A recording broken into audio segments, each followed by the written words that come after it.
Asiya madam, നിങ്ങളിലേക്ക് വന്നാൽ കന്യാസ്ത്രീയായി 40 വർഷം ജീവിക്കുകയും അതിനുശേഷം ഇസ്ലാമിലേക്ക് കടന്നു വരികയും ചെയ്ത ഒരു വ്യക്തിയാണ് നിങ്ങൾ. എന്തായിരുന്നു ആ മാറ്റത്തിനുള്ള കാരണം?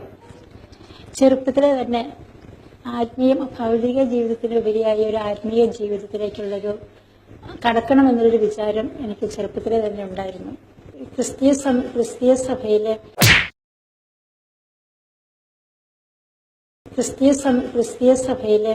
ഏറ്റവും ഉയർന്ന നിലവാരമുള്ള ഒരു ആത്മീയ ജീവിതമാണ് സന്യാസം എന്ന് പറയുക. അപ്പൊ ആ സന്യാസ ജീവിതത്തിലേക്ക് പോകാനായിട്ട് എനിക്ക് എന്റെ സ്വന്തം മനസ്സല്ല, ആരുടെയും പേരൻസിന്റെ ഒന്നും നിർബന്ധം മൂലമല്ല, എന്റെ സ്വന്തം ഇഷ്ടപ്രകാരം ഞാൻ സന്യാസഭയിലേക്ക് പോയി. അവിടെ ഞാൻ 1969 സഭയിൽ ചേരുന്നത്. 1973 സന്യാസവസ്ത്രം സ്വീകരിച്ച് 1969 സഭയിൽ ചേരുന്നത്. 1973 സന്യാസവസ്ത്രം സ്വീകരിച്ച് അവരെന്നെ സഭയിലെ അംഗമായിട്ട് അംഗീകരിച്ചു.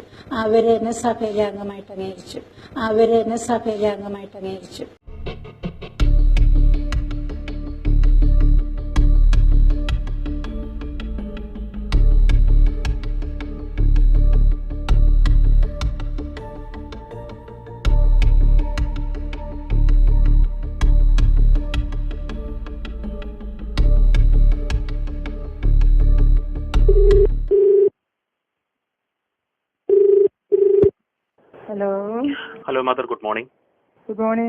അവരെന്നെ സഭയിലെ അംഗമായിട്ട് അംഗീകരിച്ചു. ഇങ്ങനെ ഒരു സ്ത്രീ നമ്മുടെ ഈ സഭാ സമൂഹത്തിൽ നിന്ന് പുറത്തു പോയിട്ടുണ്ടോ? എന്തെന്നാ ആദ്യത്തെ പേരെന്നാ പറഞ്ഞത്? അവളുടെ ആദ്യത്തെ പേര് റേച്ചൽ. ഞങ്ങളുടെ സഭയുടെ കാര്യം ഞാൻ ഈ ആദ്യത്തെ ആള് തന്നെയാണ് ഈ ഫോണെടുത്തേക്കണ ആള്. ഇത് 64 സ്ഥാപിതമായത്. 79 ഇതിന് അപ്രൂവ്ഡ് ആയത്. അപ്പൊ സിസ്റ്റേഴ്സ് ആയിട്ടില്ല, ഞങ്ങൾ സിസ്റ്റേഴ്സ് ആയിട്ടുണ്ടായിരുന്നില്ല. ഇതിന് ഞങ്ങൾക്ക് ഒത്തിരിയേറെ ഇതിന്റെ പുറകിൽ കഷ്ടപ്പാടുകളൊക്കെ ഉണ്ട്. അതിനുശേഷം റോമിൽ ഞങ്ങൾക്ക് അംഗീകാരം കിട്ടിയത് 79 ആകുമ്പോഴാണ്. മനസ്സിലായ? അതിക്കുമ്പോ സിസ്റ്റേഴ്സ് ആയിട്ടില്ല.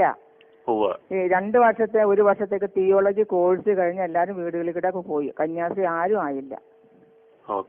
ഈ ഓരോ നമ്പർ ഇറക്കുക, എന്റെ പൊന്നു സഹോദരൻ, നമ്പർ ഇറക്കുക. കത്തോലിക്ക സഭയുടെ മുഖത്ത് കരി തേക്കുക, അത്രയേ ഉള്ളു കാര്യം.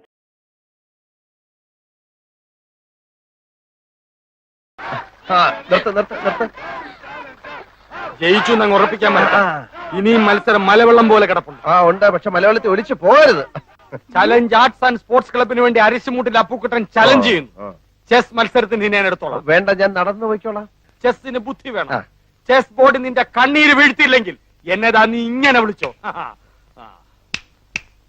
എന്താ